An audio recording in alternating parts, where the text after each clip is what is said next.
وہاں پہ آپ اس طرح جو ہے وہ اپنے جو ڈیڈ پیپل ہیں یا شہید ہیں یا مار دیے گئے کسی سیاسی جدوجہد کے اندر یا خود مر گئے ایون، ان کو اس طریقے سے آپ ٹریٹ نہیں کر سکتے۔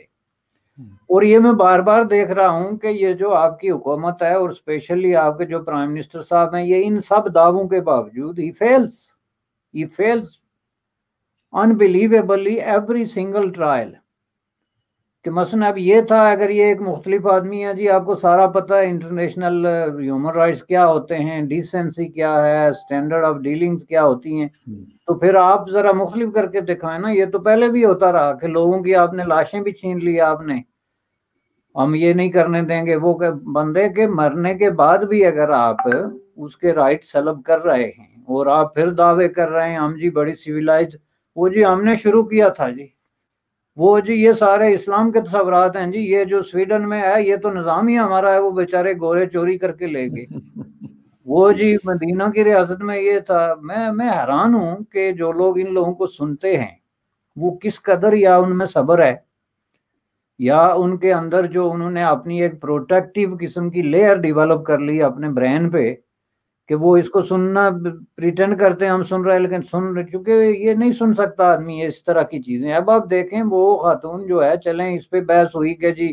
کس نے مارا، کیوں مارا، لمبا عرصہ یہ بحث ہوتی رہی، تو اس کے بعد اگر وہ اس کی ڈیڈ باڈی جا رہی ہے، کچھ بلوچ لیڈر یا اس کے فالوورز یا کچھ اس کو سیلیبریٹ کرنا چاہ رہے ہیں، اپنے انداز میں ریسیو کرنا چاہ رہے ہیں، اس کو کوئی خراج عقیدت پیش کرنا چاہ رہے ہیں، تو لیٹ دیم ڈو اٹ۔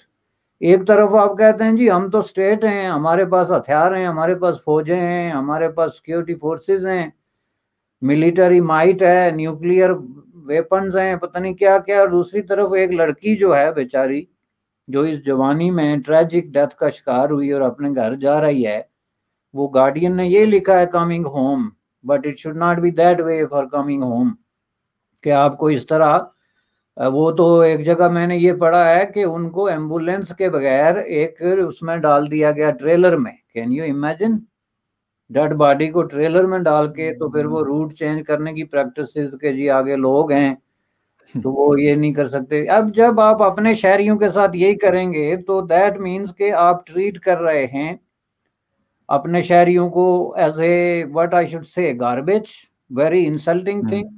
آپ کو کیا خیال ہے، ان کے کوئی جذبات نہیں ہیں؟ یہ نظریے اور اس سیاست کی بات نہیں ہے، یہ سیم چیز جو ہے کسی اور نظریے والے سے بھی ہو سکتی ہے، جو سمجھتا ہے کہ میں کوئی بلوچستان کا یا پاکستان کا بہت بڑا خیر خواہ ہوں، اس کے ساتھ بھی یہ ہو سکتا ہے۔ اور اکبر بگٹی کے ساتھ آپ کو پتہ ہے کیا ہوا تھا، اور انہوں نے سر میں اسی کی طرف آنا چاہ رہا تھا کہ نوابزادہ صاحب کا آج بھی جب میں مطلب میں وہ تصویر کبھی میرے پاس اس وقت کے نیوز پیپرز پڑھے ہوئے ہیں، تو جب میں اس پکچر کو دیکھتا ہوں کہ ایک مطلب باکس میں ان کی ڈیڈ باڈی تھی اور 5 FC کے لوگ ان کا جنازہ پڑھ رہے ہیں، مطلب افسوس ہوتا ہے۔ وہ کوئی ایسے تو نہیں تھے کہ ان کا کوئی تھا، کوئی لاوارث تو نہیں تھے، بلکہ لاوارثوں کے جنازے میں بھی 10 20 100 50 لوگ کھڑے ہو جاتے ہیں، ایسا تو نہیں ہے، میں نے بہت سارے دیکھے ہیں، ایسا نہیں ہے۔ ایک بندے کو جو گورنر اور CM بلوچستان رہا، وہاں کی بہت بڑے ٹرائب کو لیڈ کرتا رہا، اس کے ساتھ مطلب مرنے کے بعد بھی ان کی جو انسلٹ کی گئی، اور ہم ایکسپیکٹ کرتے ہیں کہ یار وہ لوگ ہمارے ساتھ کھڑے کیوں نہیں ہوتے اور ہمارے ساتھ پاکستان زندہ باد کا نعرہ کیوں نہیں لگاتے سر؟ حالانکہ وہ لگاتے تھے۔ اکبر بگٹی پہ بلوچ نیشنلسٹوں کا سب سے بڑا شکوہ یہ تھا، وہ یہ کہتے تھے جی انہوں نے ہمیں چھوڑ دیا، جا کے چیف منسٹر بن گئے، گورنر بن گئے، فلاں بن گئے، پنجابیوں کے ساتھ مل گئے۔ بلوچوں کا تو ان پہ شکوہ ہی یہی تھا۔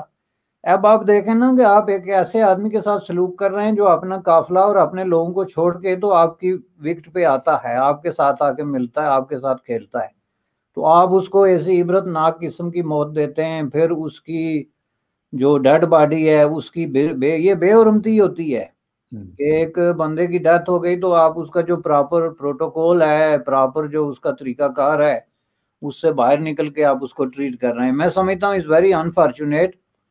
حکمران طبقات کا پرابلم یہ ہوتا ہے، اور اسپیشلی ان حکمران طبقات کا جو آج کل جو ہمیں درپیش ہیں، ان کا پرابلم یہ ہوتا ہے کہ یہ ویری شارٹ سائٹڈ ہیں۔ ان کا پرابلم یہ ہے کہ ہم نے 5 سال پورے کرنے ہیں، 5 سال بعد یہ ملک جہنم میں جائے، یہ لوگ جہنم میں جائیں، چونکہ ان کی ساری پالیسیوں کی ٹوٹل جو نیٹ شیل میں اگر آپ کسی کو کہیں گے بیان کرو تو وہ یہی ہے، یہی وجہ ہے کہ گزشتہ 3 سال میں جو ہے یہ کچھ ڈیلیور نہیں کر سکے، چونکہ وہ کہتے ہیں نا جھوٹا وعدہ اور سچا پیار، یہ کر رہے ہیں کہ پیار ان کا بہت بڑا سچا ہے، دل سے بڑے صاف ہیں، لیکن وعدہ ان کا جھوٹا، اور ہر وعدہ جھوٹا نکلا۔ ایک چیز پہ میں ریسرچ کر رہا تھا جی، میں پرسنلی آپ کو بتاتا ہوں کہ آئی واز ایون انسپائر اس وقت جب یہ خان صاحب آ رہے تھے، تو کیوں کہ مجھے لگتا تھا کہ یہ آدمی دل سے بولتا ہے، نمبر 1، اور نمبر 2 یہ ہے کہ اس کے اندر اتنا اگر کنوکشن اور جوش و جذبہ ہے،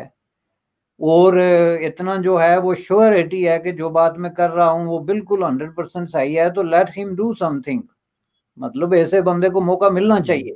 سب سے پہلا ان کا ایجنڈا تھا جی ایجوکیشن، وہ جی میں لندن میں کرکٹ کھیل کے بڑا ہوا ہوں، تعلیم ایسے نہیں ایسے ہوتی ہے۔ بھائی صاحب آپ وہاں پہ جو ہے کرکٹ کھیل کے یا آکسفورڈ میں بڑے ہوئے ہیں، آپ مجھے یہ بتائیں کہ آپ نے یہ جو اتنا بڑا دعویٰ کیا کہ ہم یونیفارمیٹی لے کے آئیں گے ایجوکیشن میں، تو آپ نے یہ جو میکسیمم کیا وہ یہ کیا کہ یہ مدرسے ایز اٹ از رہیں گے، یہی کچھ پڑھائیں گے بچوں کو، صرف اس کے ساتھ ساتھ ہمارا سرکاری نصاب بھی پڑھائیں گے، یعنی جس کا مطلب یہ ہے کہ وہ کہتے ہیں کریلا نیم چڑھا، ایک محاورہ ہے کہ پہلے وہ بچے بیچارے معصوم بن کے جا کے قاری لگ جاتے تھے کسی مسجد میں، ٹھیک ہے، کوئی اگر دہشت گردوں کے ہاتھے نہ چڑھیں تو بے ضرر لوگ تھے، کہیں نماز پڑھا دی، جنازہ پڑھا دیا، چلو ہمیں کیا۔ الگ بات ہے کہ ان کی زندگیاں بڑی مشکلات کا شکار ہو جاتی تھی چونکہ ان کو آئسولیٹ کر دیا جاتا تھا مین سٹریم سے، لیکن اب آپ ان کو کریلا نیم چڑھا کر رہیں گے، چلیں جی سرکاری بھی پڑھ لیں، تاکہ کل جب آ کے وہ میدان میں کھڑے ہو کے مولویوں کی طرح تقریریں کریں گے تو ان کا تو اصل انفارمیشن اور نالج اور تعلیم تو وہی ہے جو مدرسے کی ہے، ساتھ میں تو یہ گریوی ہے، کیا کہتے ہیں اس کو آپ، اوپر سوس ہے جو آپ کی ایجوکیشن ہے۔ پہلی بات ہے آپ کی ایجوکیشن کا معیار کیا ہے بھائی، یہ سوچو، اور اس کے بعد وہی ایجوکیشن اٹھا کے آپ مدرسوں میں ڈال دیں گے تو مدرسوں کا جو ٹیچر ہے وہ بیچارہ اس ایجوکیشن کے بارے میں کیا جانتا ہے، اور وہ بچوں کو کیا پڑھائے گا جس کو خود نہیں پتا کہ یہ کیا ہے۔ تو یہ جو ہے نا، میں اس کو فیلئر نہیں کہتا، میں اس کو کہتا ہوں کیٹاسٹروف، جس میں آپ اپنے آپ کو اور اپنی قوم کو اور اپنے لوگوں کو برباد کر کے رکھ دیتے ہیں۔ تو یہ میں نے ویسے ضمناً بات آ گئی کہ یہ مجھے بڑی ان پہ امید تھی کہ جی یہ ریاست مدینہ اور سویڈن، اور میں آج ایک اپنا پرانا، اس وقت میں نے کوئی 10 آرٹیکل لکھے تھے ان کی ایجوکیشن جو ڈریم ہے، تو اس میں یہی لکھ رہا تھا کہ ان میں سے ایک ڈریم بھی پورا کرنے کے لیے کم از کم 15 سے 20 سال چاہیے، چونکہ آپ پورا سسٹم نہیں چینج کریں گے تو کچھ چینج نہیں ہوگا۔ آپ نے ٹیچر چینج کرنا ہے، آپ نے نصاب بدلنا ہے، آپ نے پھر اس کو امپلیمنٹ کرنا ہے، تو ایک جنریشن میٹرک تک پڑھے گی تو پھر اس کے اثرات باہر آئیں گے نا۔ تو یہ دعویٰ آپ کیسے کر رہے ہیں کہ میں ود ان 6 months جو ہے وہ دنیا کو بدل کے رکھ دوں گا؟ اب آپ دیکھیں، میں وہ جھوٹا وعدہ اور سچا پیار کیا ہے، جب 3 سال بعد آ کے بتائیں ہمیں کہ ایجوکیشن سسٹم میں انہوں نے کون سی ایسی تبدیلی لائی ہے، یا پاکستان کی جو سٹینڈنگ ہے انٹرنیشنل جو ایجوکیشنل سسٹم ہے اس کے اندر، اس میں کوئی کسی پوائنٹ کا اضافہ ہوا ہے، کیا ہوا ہے؟ ہم تو الٹا روز پڑھتے ہیں جی فلان جو ہے پیپر بک گیا، فلان جو ایجوکیشن بورڈ کا پیپر لیک ہو گیا، فلان پبلک سروس کمیشن جو ہے اس میں نوکری بک گئی۔ کل میں پڑھ رہا تھا یہ پولیس والوں کی ٹیسٹ میں ایک ایسا آدمی پاس ہو گیا جس کو نام لکھنا نہیں آتا۔ یہ ہے آپ کا حال، اور آپ یہ سمجھتے ہیں کہ آپ بلوچوں سے ان کی لاشیں چھینیں گے۔ پہلے ان کے آپ نے بیٹے بھائی جو جدوجہد میں تھے ان کو چھینا، ان کو ڈس اپیئر کیا، اب آپ ان کی لاشیں چھیننا شروع ہو گئے، اور دس از اے فاشسٹ اسٹیٹ۔ میں آپ کو صاف کہتا ہوں کہ یہ فاشسٹ اسٹیٹ ہے، اور اس پہ کسی طرح کا لحاظ رکھنا میں سمجھتا ہوں کہ بہت بڑی کمپرومائز ہے کہ ان کو مزید موقع دیا جائے۔ یہ they have to stop themselves، وہ سمجھتے ہیں کہ ہمارے نگری ہے۔ سر مطلب کل رات ہی بلوچستان کا میرا ایک دوست ہے، اس سے بات ہو رہی تھی، تو وہ یہی بات کر رہے تھے، کہتے یار ہم چاہتے کیا ہے، ہماری مطلب 2-3 مین چیزیں کہ ہمیں کوئی اچھے ایجوکیشن انسٹیٹیوشن دیا جائے، اس کے ساتھ ایک اچھا ہاسپٹل دیا جائے ہر ڈسٹرکٹ کے اندر۔ کہتے جو ہمارے نیچرل ریسورسز ہے، جس پہ ہمارا آرٹیکل 149 کہتا ہے ہمارے کانسٹیٹیوشن کا، اس پہ پہلا رائٹ ہمارا ہے وہ ہمیں دیا جائے. ہم کیا کہتے ہیں ان سے؟ ہم ایسے کوئی غیر جسے کہتے ہیں کہ غیر شرعی اور مطلب نان کانسٹیٹیوشن کوئی ہماری ڈیمانڈ تو نہیں ہے اس قسم کی. ہاں اگر کچھ لوگوں کی ہے تو اس کے پیچھے بھی بہت سارے ریزنز ہیں, جس طرح کریمہ بلوچ یا ان کی فیملی یا پھر اس طرح کے اور بہت سارے لوگ ہیں. میں یہ نہیں کہتا کہ سارے جو ہیں وہ مطلب سٹرگل کر رہے ہیں کریمہ بلوچ صاحبہ نے جس طرح کیا.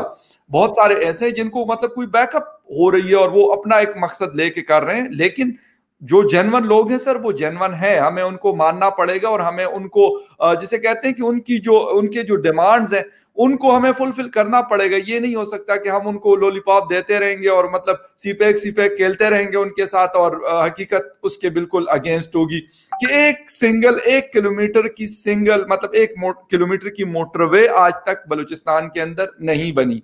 کوئی بڑا میگا پروجیکٹ ایئرپورٹ کے اوپر تو کام شروع ہوا گوادر کے اندر, لیکن گوادر کے اندر ان لوگوں کے لیے جو وہاں کی پاپولیشن ہے جن کا سب سے پہلا رائٹ ہے, ان کو بیسک رائٹس نہیں ہے, ان کے پاس پینے کا پانی سر نہیں ہے, ان کے پاس ایک اچھا انسٹیٹیوشن نہیں ہے, لیکن پتہ نہیں کتنے $1 ملین کا وہاں پہ ان کے لیے ایئرپورٹ بنایا جا رہا ہے. جیسے وہ لوگ روز کوئی امریکہ کینیڈا اور جیسے لندن ان کی فلائٹ سے اپنے چارٹرڈ جہاز رکھے ہوئے اور انہوں نے روز جانا. یہ ہم لوگ اصل میں سر آپ والی بات بالکل میں ان سے 100% ایگری کرتا ہوں, کہتے کچھ ہیں کرتے کچھ ہیں, اور وہی کرتے ہیں جس میں ہماری اپنی ذات کا فائدہ ہوگا یا جو کچھ لوگ ہیں ہمارے اسٹیبلشمنٹ کے یا ان کا فائدہ ہوگا. عام آدمی کا فائدہ کوئی نہیں دیکھتا. عام آدمی کے ساتھ یہ ہوتا ہے کہ کریمہ بلوچ شہید کی ڈیڈ باڈی آتی ہے, ان کو کیوں آپ روک رہے ہیں؟ وجہ کیا ہے اس کے پیچھے؟ انٹرنیٹ سر آپ نے وہاں پہ نہیں دیا ہوا, بیسک ٹیلی فون کال بہت ساری جگہوں پہ نہیں ہے بلوچستان میں. اگر ٹاورز لگے بھی ہیں تو وہ 2-3 سال سے سر وہ سوئچ آف ہے. کمپنیز کو کہا جاتا ہے کہ سیکیورٹی ریزنز کی وجہ سے آپ نے آن نہیں کرنی. کب تک ہم یہ سیکیورٹی ریزن 75 سال ہو گئے پاکستان کو بنے ہوئے, اور ہم یہی کہ پاکستان جو ہے نازک دور سے گزر رہا ہے. مطلب ہمارے باپ دادا نے وہ ٹائم گزارا, اب ہم ہیں, اب ہماری نیکسٹ جنریشن آئے گی اور یہی کہانیاں ہمیں سنائی جاتی ہیں. لوگ یہ بدلتے رہتے ہیں, ہماری جنریشن بھی بدلتی رہتی ہے, اور کہانی ایک ہے کہ ملک سر نازک حالات سے گزر رہا ہے. مجھے یہ بتائیں کہ سر ایسے نازک حالات جو یہ ہمیں بتاتے ہیں, میں تو اب اس کو سر اسٹریٹ فارورڈ کہتا ہوں کہ this is a big lolly پاپ جو پاکستانی لوگوں کے ساتھ یہ کھیلا جاتا ہے, یہ گیم کھیلی جاتی ہے.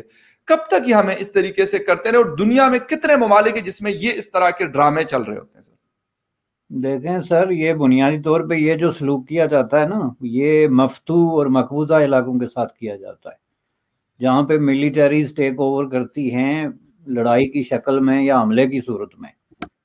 تو وہاں پہ پھر آپ پاپولیشن کو کنٹرول کرنا ہوتا ہے آپ نے, تو آپ ہر طرح کی کمیونیکیشن کے ذرائع جو ہیں وہ اس کو بلاک کر دیتے ہیں. یہ بلوچستان کوئی مفتوحہ علاقہ نہیں ہے. الگ بات ہے کہ بلوچوں کا یہ کہنا ہے کہ ہمیں دھوکہ دے کے تو شامل کیا گیا, ہمارا تو کوئی ڈیسیجن ہی مختلف تھا وغیرہ وغیرہ, لمبی تاریخ ہے, اس میں کیا جائیں.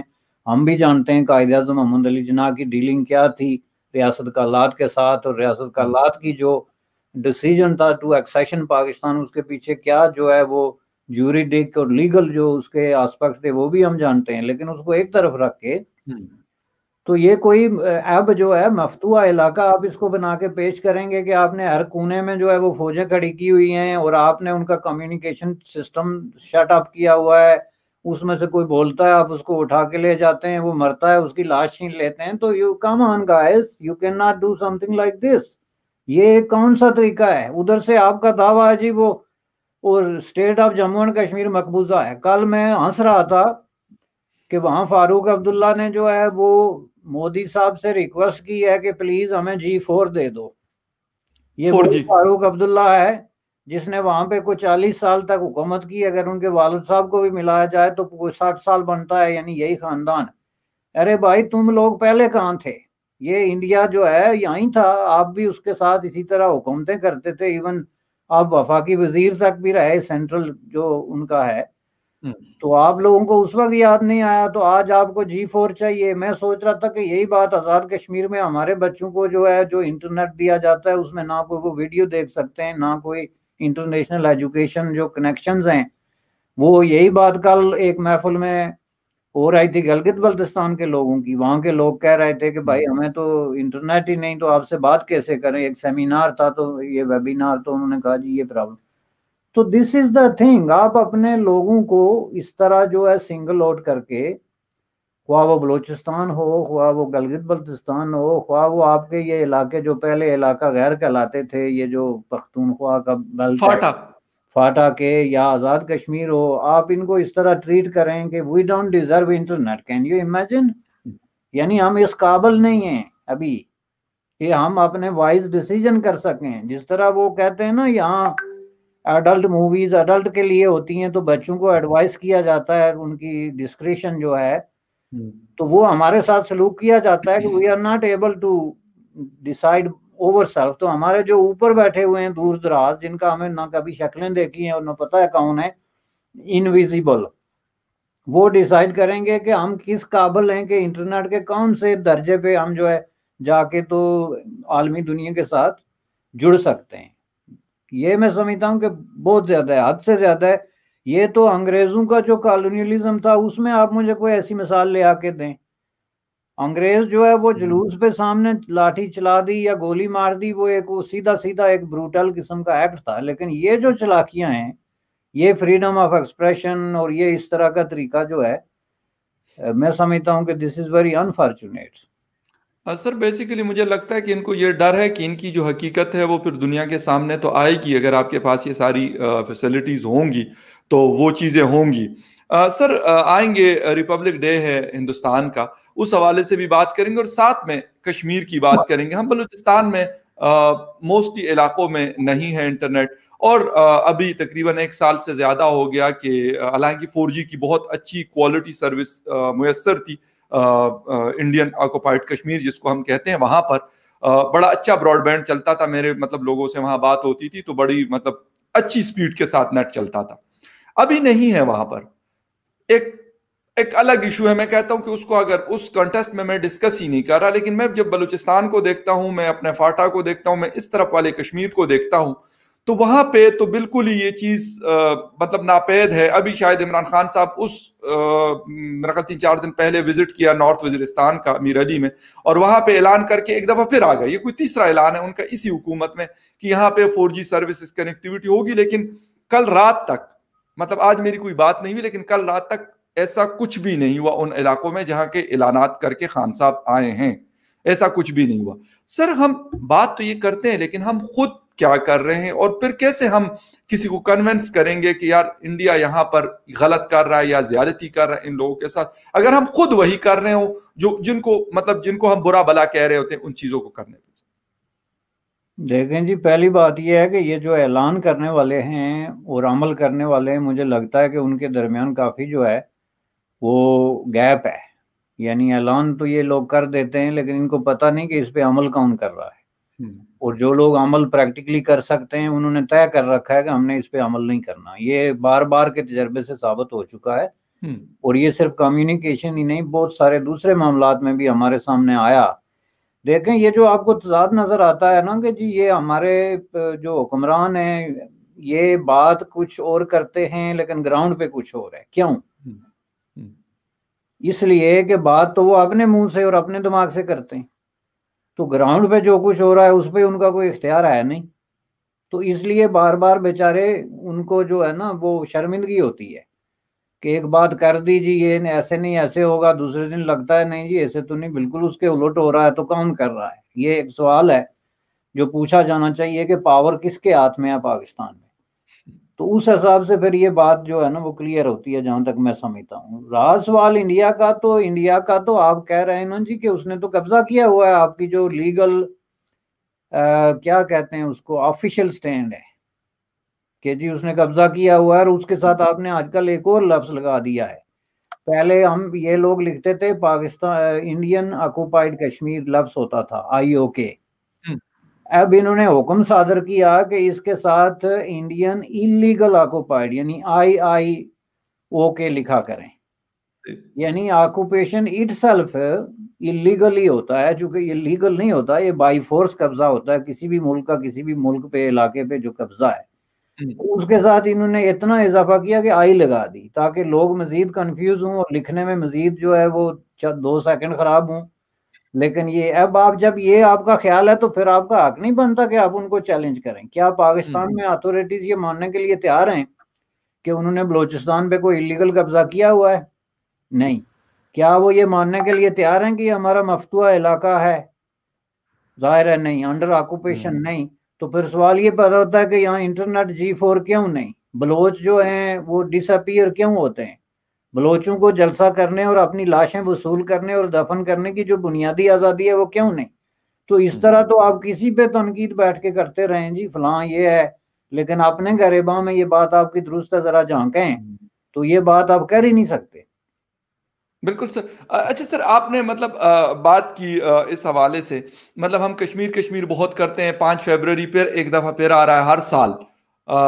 میں بھی دیکھ رہا ہوں، آپ بھی کیونکہ آپ نے بھی دیکھا اور دیکھتے رہتے ہیں، ہر سال 5 فروری کو چھٹی ہوتی ہے اور کشمیر ڈے سیلیبریٹ ہوتا ہے پورے پاکستان میں، اور بڑی بڑی ریلیاں ہوتی ہے، کبھی ہاتھوں کی زنجیر بنتی ہے، کبھی کیا ہوتا ہے. پچھلے سال جو ہے 5 فروری کو یہاں پہ جو کشمیر ہائی وے ہوا کرتا تھا، آپ نے تو اسلام آباد میں دیکھا ہوگا، بہت پرانا ایک شاہراہ ہے، پرانی شاہراہ ہے، اس کا نام کشمیر سے سری نگر سر ہائی وے رکھ دیا گیا.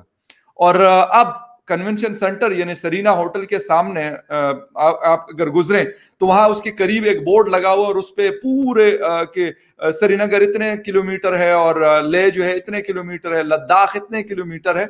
تو میں نے ایک دوست سے پوچھا، میں کہ یار یہ بورڈ لگانے سے کیا کشمیر آزاد ہو جائے گا یا کیا مطلب اثر کیا پڑے گا؟ یہ ایک بڑا ایک مطلب جسے کہتے ہیں نا ایک عجیب قسم کی چیز مجھے لگتی ہے کہ ہم چھٹی بھی ہر سال سیلیبریٹ کرتے ہیں، لمبی لمبی ریلیاں بھی نکالتے ہیں، لیکن جو ایکچوئل ایشو ہے ان لوگوں کا، میں اپنے انڈین دوستوں کو بھی یہی کہتا ہوں کہ نا آپ اس کو مطلب بادر کرتے ہیں اور ہم تو خیر کیا بات ہے ہماری. نہیں دیکھیں، وہ جو انہوں نے کشمیر کا لفظ ہٹا کے نا تو سری نگر لکھا ہے، وہ ان کی پالیسی میں جو تبدیلی آئی ہے گزشتہ جو ہے نا 5 اگست کے بعد پاکستان کی پالیسی میں ایک ڈراسٹک تبدیلی آئی ہے، اور جو ان کے اندر ایک ہوپ یا تھرل تھی نا کہ ہم کشمیر لے لیں گے وہ نکل گئی ہے. یہ میں آپ کو کلیئرلی بتاتا ہوں. دے ہیو کمپرومائزڈ، اور وہ اپنی جو قسمت ہے نا اس کو تسلیم کر چکے ہیں کہ کشمیر سے اب ہمیں امید نہیں لگانی چاہیے. تو اب ان کا فوکس ہے کہ چلیں سری نگر شہر ہی مل جائے، جو کہ بہت پرانے فارمولے اگر آپ دیکھتے جائیں نا جا کے 1947 سے لے کے، تو وہ چناب فارمولہ اور فرام فارمولہ جس میں یہ کشمیر کو ہی تقسیم کر کے تو ادھر اتنا دے دو ادھر اتنا، یعنی یہ نئے نئے فارمولے آ رہے ہیں اور اس حساب سے انہوں نے وہ میرے خیال میں چینج کیا. لیکن جہاں تک بات یہ ہے کہ جو آپ 5 فروری بناتے ہیں، میرے نزدیک 5 فروری جو ہے یہ ایک آل آؤٹ اسالٹ ہے from Pakistani fundamentalist forces against India. اس کا کوئی کشمیر سے کوئی تعلق نہیں. یہ بنیادی طور پہ آپ کو پتا ہے کہ قاضی حسین احمد کی پروپوزل تھی پہلی دفعہ جب انہوں نے اس کو لانچ کیا. یہ وہ وقت تھا کہ جب یہ ملیٹنسی افغانستان سے ڈائیورٹ ہوئی تھی کشمیر کے اندر، اور پورا ایک آپ نے فرینزی کریٹ کی ہوئی تھی اس پورے علاقے میں جو اسلامک فنڈامنٹلسٹ فورسز کے بلبوتے پہ. تو اس کے نتیجے میں انہوں نے کہا کہ جی اب ان سے یکجہتی بنانے کا یہ دن، اس کی وجہ یہ تھی کہ کشمیر کے اندر جو دوسری فورسز تھی ڈیموکریٹک یا پرو انڈیپینڈنس، ان کو کارنر کرنے کے لیے یہ بیسیکلی یہ چیز کی گئی جس کے پیچھے ساری جو ہے وہ مذہبی فنڈامنٹلسٹ فورسز جو ہیں وہ کھڑی تھی. میرے نزدیک یہ کشمیری عوام کے جو آزادی کی کوئی لڑائی ہے یا ان کے جائز حقوق بھی ہیں، اگر کوئی مطالبہ بھی ہے تو اس کو بھی جو ہے نا وہ خراب کرنے کے لیے ایک مہم ہے. چونکہ جس طریقے سے آپ وہ ساری چیزیں بنا کے پیش کرتے ہیں اس سے کشمیر کاز کو فائدے کے بجائے الٹا نقصان ہوتا ہے. آپ اس دن جتنی تقریریں کرتے ہیں، جلوس نکالتے ہیں، اس میں آپ یہ نہیں کہتے کہ کشمیریوں کو آزادی دو، اس میں آپ یہ کہتے ہیں کہ کشمیر ہمارا حصہ ہے، یہ پاکستان کی شاہراہ ہے، ایکسیشن ٹو پاکستان، اور ہم لے کے رہیں گے اور ہمارا یہ دعویٰ صحیح ہے اور وہ قرارداد غلط ہے اور فلاں ہے. تو وہ تو آپ سمجھ لیں کہ پوری مخلوق کو اکٹھی کر کے اپنی ریئل انٹینشن بتاتے ہیں کہ ہمارا مقصد تو جناب یہ جو ہے اس چھوٹے سے ٹکڑے کو لینا ہے بھارت سے. تو اس کا کشمیریوں کو کیا فائدہ ہوگا؟ اسی کو پھر بھارت جو ہے وہ اس طریقے سے پیش کرتا ہے جہاں اس کو پیش کرنے کی ضرورت پڑتی ہے کہ جی یہ کوئی آزادی کا چکر نہیں، انٹروینشن ہے، انٹرفیئرنس ہے پاکستان کی طرف سے، اور یہ اس کا جو ہے وہ نتیجہ ہے کہ آج کشمیری بھی بالکل اسی طریقے سے نا امید ہو کے بیٹھے ہوئے ہیں. اس حوالے سے بہت سارے جو سین مائنڈڈ ہیں اور جو رائٹ تھنکنگ لوگ ہیں وہ اس نتیجے پہ پہنچ چکے ہیں کہ یہ کھیل ختم ہے. اس میں صرف جو ہے وہ چند ایک فنڈامنٹلسٹ فورسز ہو گئی، یا بہت زیادہ آپٹیمسٹک لوگ جو خوابوں کی دنیا میں رہتے ہیں اور ہر چیز میں وہ دیکھتے ہیں کہ جی یہ ہو جائے گا، کچھ اس طرح ہو جائے گا، اس کے علاوہ کوئی وہاں پہ ہوپ نہیں ہے اب. ٹھیک. اچھا سر، ریپبلک ڈے کے حوالے سے آج ریپبلک ڈے سیلیبریٹ کیا جا رہا ہے ہندوستان کا. اس حوالے سے میری کچھ دوستوں سے بھی بات ہوئی کہ یار ہمارے ہاں بھی بہت بڑی پریڈ ہوتی ہے، اور جتنی بھی ہماری ملٹری کی جو انہوں نے چیزیں اپنی بنائی ہوئی ہے یا ان کے پاس جو اویلیبل ریسورسز ہیں ان کو دنیا کو دکھایا جاتا ہے، اور یہ ساری چیزیں. تو مجھے لگا کہ جس طرح سر ہمارے ہاں 23 مارچ سیلیبریٹ ہوتا ہے اور مختلف تیاریاں ہوتی ہیں اسلام آباد میں، تو سیم لائک دیٹ مجھے لگا کہ ہندوستان کا ریپبلک ڈے بھی اسی طریقے سے.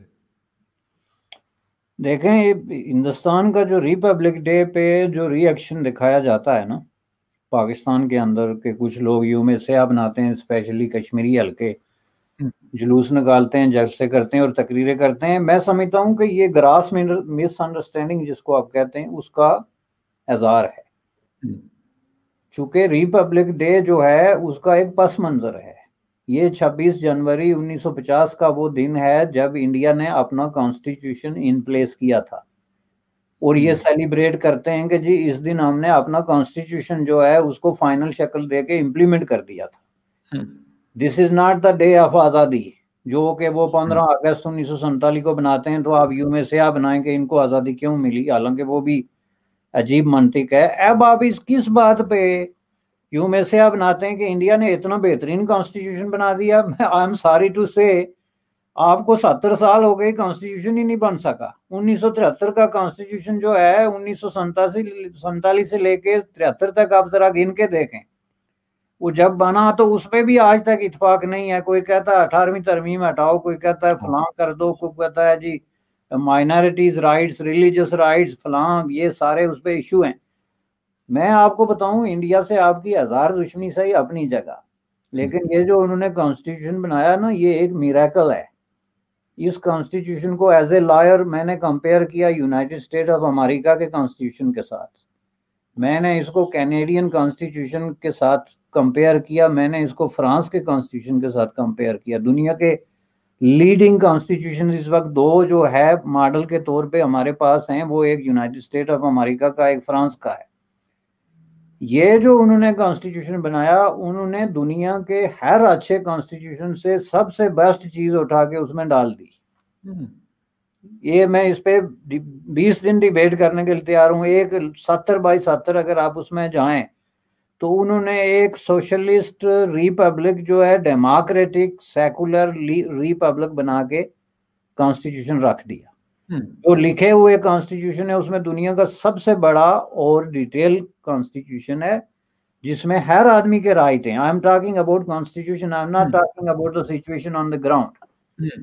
چونکہ یہ جو ری ایکشن ہے یہ کانسٹیٹیوشن کے خلاف ہو رہا ہے نا، یہ تو کوئی مثلا مودی صاحب کی حکومت یا منمون صاحب کی حکومت کے خلاف تو نہیں ہو رہا نا، یہ تو میں سے بن رہا ہے 26 جنوری کے خلاف. تو 26 جنوری کو یہ جو کانسٹیٹیوشن بنا، اس میں مائنارٹیز کے رائٹ کو دنیا کے کسی اور کانسٹیٹیوشن میں اس طریقے سے جو ہے وہ اکوموڈیٹ نہیں کیا گیا جس طریقے سے اس میں ہوا. نمبر 1 جس پہ آپ کو بہت بڑا شکوہ ہے کہ انڈیا میں مسلمان جو ہے وہ مائنارٹیز میں اور ان کے ساتھ درست سلوک نہیں ہو رہا، جس میں لینگویجز، کلچر اور نیشنلٹیز کو جس طریقے سے اکوموڈیٹ کیا گیا اس کی دنیا میں کوئی مثال نہیں. آپ کو شکوہ ہے کہ کشمیریوں کے ساتھ یا کسی اور نارتھ ایسٹ جو اسٹیٹس ہیں جہاں پہ ایک طرح کا کانفلکٹ چل رہا ہے، وہاں پہ جی لوگوں کی نیشنلٹیز اور ان کی لینگویجز اور کلچر کا خیال نہیں رکھا گیا. آگے چلتے جائیں، اس میں آپ جو ریلیجس رائٹس ہیں اس میں واضح طور پہ لکھا ہوا ہے کہ ہندوستان کا کوئی سرکاری مذہب نہیں ہے، اور ہندوستان کی ریاست کے نزدیک سارے مذاہب جو ہیں وہ برابر ہیں اور ان کو ایکولی اپنی اپنی پریکٹسز اور اپنے اپنے معاملات جو ہے وہ چلانے کا حق ہے. اس میں جو ہے وہ سوشو اکنامک جسٹس کو کلیئرلی جو ہے وہ بیان کیا گیا ہے. اس میں لبرٹی اور ایکوالٹی جو دنیا کے دو بڑے تصورات ہیں، جو فرینچ کانسٹیٹیوشن اور ہماری کی کانسٹیٹیوشن کی آپ سمجھ لیں کہ پہچان اور فخر ہیں وہ اس میں موجود ہے. تو اس کے خلاف اب کس لیے یوم سیاہ بناتے ہیں بھائی؟ یوم سیاہ بنائیں لوگوں کی پریکٹسز کے خلاف، جلوس نکالیں مودی صاحب کے خلاف یا جناب اندرا گاندھی کی پریکٹسز کے خلاف یا کوئی اور جو جس نے کوئی پریکٹس میں کچھ کام کیا. کانسٹیٹیوشن جو ہے as per as 26 January is concern 1985، اور جس آدمی نے یہ کانسٹیٹیوشن جس میں لیڈنگ رول پلے کیا ڈاکٹر امبیڈکر جو ہے بہت بڑے دانشور تھے، اور ان کو آج انڈیا میں میرے خیال میں گاندھی جی کے بعد سب سے بڑی رسپیکٹیبل پرسنالٹی سمجھا جاتا ہے لیگل، پولیٹیکل اور سوشل ایک دانشور کے طور پہ. تو اس میں کوئی چیز ہے نہیں، اس میں جو لوگ اس کے خلاف لڑائی لڑ رہے ہیں ان کے پاس بھی کوئی چیز نہیں ہے کہ وہ نکال کے مجھے دکھائیں کہ بھائی صاحب آپ کیا بات کر رہے ہیں، اس کانسٹیٹیوشن میں تو یہ لکھا ہوا ہے، جسٹ شو می ون سینٹینس. تو اس کے خلاف یوم سیاہ بنانا بنتا نہیں. آپ کو جو ہے وہ اگر کچھ ری ایکشن دینا ہے، جلوس نکالنا ہے، جلسہ کرنا ہے تو ایشوز پہ کریں. کہ مثلا اس وقت وہاں پہ جو ہے وہ یہ کسان جو ہیں وہ ایک جلوس نکال رہے ہیں مودی صاحب کے خلاف، تو آپ کسانوں کی طرف ہیں تو ان کی حمایت میں یوم سیاہ بنائیں. تو یہ ہر سال 26 کو اب کس لیے باہر نکلتے ہیں بھائی؟ اس کا کیا مطلب ہے آپ سے؟ یعنی اس سے آپ اندازہ لگا سکتے ہیں کہ یہ ہے ہمارا عقل اور یہ ہے ہماری دانش کہ ہم ایک ایسی چیز کے خلاف ہر سال جو ہے یوم سیاہ بناتے ہیں جو دنیا کا بیسٹ ڈاکومنٹ ہے. اب میں یہ نہیں کہتا کہ وہ بیسٹ ڈاکومنٹ پریکٹس میں ہے کہ نہیں، میں نے وہ وضاحت کر دی کہ اگر آپ کو پریکٹس سے اختلاف ہے تو اسے اٹھائیں. یہ حالت ہمارے دانشوروں کی اور یہ سیاستدانوں کی. بالکل سر، آپ نے بات کی کانسٹیٹیوشن کی. انفارچونیٹلی پاکستان کے کانسٹیٹیوشن میں خیر ایک تو 56 کا بنا، پھر 63 بنا، پھر فائنلی 73 بنا، بہت ساری چیزیں ہوئیں. 18 امینڈمنٹ کے اوپر ابھی یہ حکومت لگی ہوئی، اور اس کے ساتھ جو کنٹرولر ہمارے ہیں پاکستان کے وہ کہہ رہے ہیں کہ یار ہمیں پسند نہیں ہے کیونکہ ہمیں اس میں نقصان ہے، تو کہہ رہے اس کو ریورس کر لو. بہت ساری چیزیں، خیر اس کو ابھی ڈسکشن کا ٹائم سر اس پہ نہیں ہے. سر اگر بات کریں اس وقت جو بائیڈن صاحب کی، انہوں نے چارج لے لیا، حکومت ان کی آ گئی اور ٹرمپ صاحب رخصت ہو گئے وائٹ ہاؤس سے. پاکستان میں یہ تاثر ہے کچھ لوگوں کا، ویسے میں تو میرا ذاتی خیال یہ ہے ایز اے اسٹوڈنٹ آف جسے کہتے ہیں کہ جرنلزم، میں تو کہتا ہوں کہ شاید ایسا کچھ ہونے والا نہیں ہے. جس طرح ٹھیک ہے ٹرمپ تھوڑے سے اگریسو تھے، ہو سکتے جو بائیڈن اس طریقے سے نہ ہو، بٹ پالیسیز تو ان کی کوئی ایک دن کی پالیسی نہیں ہوتی کہ مطلب وہ تو سالوں ان پہ لگایا جاتا ہے، ٹائم لگتا ہے، اس کے بعد اس کو وہ امپلیمنٹ کرتے ہیں اور اس کو آگے لے کے چلتے ہیں. لیکن پھر بھی کچھ لوگ بڑے ہوپ فل ہیں کہ یار ہو سکتے کشمیر کے ایشو کے اوپر یا پاکستان کے ساتھ ان کے تعلقات، یا پاکستان جس طرح ان کا الائے تھا افغانستان میں، تو اس میں کوئی تھوڑی سی پاکستان کو کوئی سافٹ کارنر ملے. تو آپ کیا دیکھ رہے ہیں اس چیز کو، ابھی اس چینج کو؟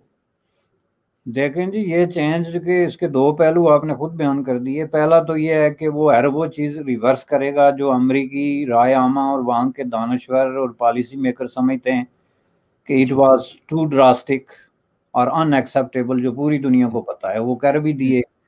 جو پہلی 15 آرڈیننس اس نے جاری کیے وہ سارا جو ٹرمپزم کا جو وہ پہلو تھا اس کو اس نے ریورس کر دیا. افغانستان کے حوالے سے بھی ان کی سٹیٹمنٹ آ گئی کہ ہم اس کو ریویو کریں گے، اور ریویو کریں گے in relation to the Afghan جو ریبلز ہیں ان کا جو ریلیشن شپ ملیٹنٹس کے ساتھ اور دہشت گردی کے ساتھ بنتا ہے اس کے ساتھ. کیونکہ ٹرمپ تو ہر چیز کو اوور لک کر رہا تھا نا، وہ تو اس میں تھا کہ نکلو بس، باقی چھوڑو اور نکلو. تو یہ اس کو پھر ری اوپن کریں گے. پاکستان کو کوئی فائدہ صرف اس وقت ہو سکتا ہے جب پاکستان اپنی پالیسیاں چینج کرے. اور پاکستان کی یہ جو ڈبل سپیک پالیسی تھی نا افغان ایشو پہ یا کسی بھی اور ایشو کے، امریکہ کے ساتھ، ریجنل ایشوز پہ، انڈیا کے ساتھ، چین کے ساتھ، اینی ادر، اس کو جب تک وہ فکس نہیں کرتے، اس میں کوئی امریکی خواہ کوئی صدر آ جائے. یہ دیکھیں پاکستان کی مشکلات جو ہیں یہ ٹرمپ کے دور سے شروع نہیں ہوئی تھی، یہ اس سے پہلے اوباما کے آخری 2 سالوں میں یہ ساری چیزیں. اور یہ آپ کی بات درست ہے کہ وہاں پالیسی میکر جو ہے پالیٹیشنز نہیں ہوتے، ایک محکمانہ کاروائیاں ہوتی ہیں. اسٹیٹ ڈپارٹمنٹ ان کے جو ایک پروسیس ہوتا ہے سلو قسم کا، اسٹڈی گروپس ہیں، تھنک ٹینکس ہیں، ان کے نتیجے میں پالیسی بنتی ہے، کوئی مذاق نہیں ہے. تو پاکستان کو اس معاملے میں میں سمجھتا ہوں کہ یہ ایک اور دھوکہ، اور اسپیشلی جو لوگ یہ کہتے ہیں کہ اس چینج کی وجہ سے کشمیر ایشو پہ کوئی فرق پڑے گا یا آپ کو کوئی حمایت ملے گی، تو میں سمجھتا ہوں کہ یہ ایک نیا فریب ہے جو کشمیری عوام کو دینے کی کوشش کی جا رہی ہے، تاکہ اس فریب کے ساتھ جو جڑے ہوئے لوگ ہیں، وہ جن کے معاشی مفادات ہیں، جن کے سیاسی مفادات ہیں، ان کو وہ محفوظ رہیں، چونکہ اس عرصے میں کچھ لوگ بے روزگار ہو گئے ہیں۔ کشمیر کے اندر جو کچھ ہوتا ہے، ملیٹنسی ہے، پولیٹیکل ہے، ایجیٹیشن ہے، سب کچھ ہے، اس میں بہت سارے گروپوں کے لوگوں کے مفادات جڑے ہیں۔ تو وہ مفادات جو ہے وہ اب ان کی کوشش ہے کہ ان کو نئے سرے سے ایک ہوپ کریٹ کر کے وچ از فالس ہوپ، تو ہم کہیں گے جی پتہ نہیں کیا قیامت آ جائے گی، کچھ بھی نہیں ہوگا، he is not going to do nothing. اس میں یہ ڈیموکریٹ 2 دفعہ پہلے جو ہے بل کلنٹن اور اوباما کے بعد کا اگلا کوئی بندہ ہو ہی نہیں سکتا کہ کوئی ایک ذرا رسک بھی جو ہے وہ لے سکتا ہو، اور اسپیسیفکلی جب انڈیا کے ساتھ ان کے تعلقات اس سطح پہ پہنچ گئے ہیں اور ان کے مفادات اس حد تک جڑ گئے ہیں، چین کے ساتھ جو ان کی معاملات اس حد تک آگے نکل گئے ساؤتھ چائنا سی میں اور ریجنل پالیٹکس میں، اس کے بعد پاکستان کو یہ بھول جانا چاہیے کہ امریکہ کسی بھی طریقے سے جو ہے ان کے کسی بھی ایشو پہ سپورٹ کرے گا جو اگینسٹ انڈیا آئے۔ تو یہ بالکل میری کلیئر سوچی سمجھا جو ہے وہ خیال ہے۔ اوکے، تھینک یو ویری مچ، آپ نے یہ بات کلیئر کر دی۔ کچھ لوگوں نے یہاں پر بھی، کچھ اپوزیشن کے لوگ جو فورن پالیسی کو سمجھتے ہیں، انہوں نے بھی یہی بات کی جو آپ کہہ رہے ہیں کہ ایسا کچھ نہیں ہونے والا۔ اگر کسی کو یہ غلط فہمی یا خوش فہمی ہے حکومت میں بیٹھ کر یا پھر ہمارے ملٹری کو، تو شاید وہ ان کو غلط فہمی تو ہو سکتی ہے یا خوش فہمی تو ہو سکتی ہے، لیکن حقیقت کا اس سے شاید کوئی تعلق نہیں ہے۔ Thank you very much sir, آپ نے جوائن کیا، and thank you very much viewers for watching debate with Fakhar Yousafzai زئی۔ Thank you very much.